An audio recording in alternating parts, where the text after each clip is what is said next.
यदि हामी धेरै नुन खायो भने हाम्रो शरीरमा के कस्तो हानि हुन सक्छ?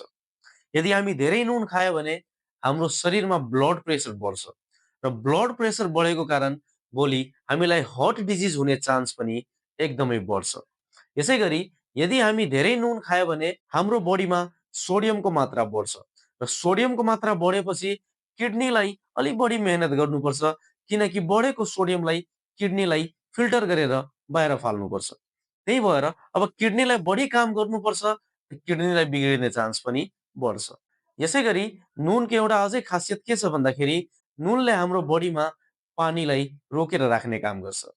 यदि हामी धेरै नुन खायो भने यसले हाम्रो बडीभित्र धेरै पानीलाई रोक्छ र भोलि हाम्रो खुट्टा सुन्निने, मुख सुन्निने जस्ता प्रब्लमहरू हामीलाई हुन सक्छ। यसैगरी यदि हामी धेरै नुन खायो भने यो नुनले हाम्रो बडीबाट क्याल्सियमलाई बाहिर निकालेर फाल्छ।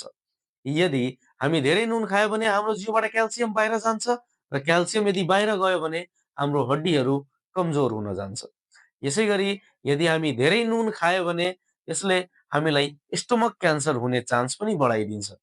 त्यही भएर नुन लिमिटमा खानुहोला र यदि भिडियो राम्रो लाग्यो भने लाइक, शेयर र सब्स्क्राइब गर्नुहोला। धन्यवाद।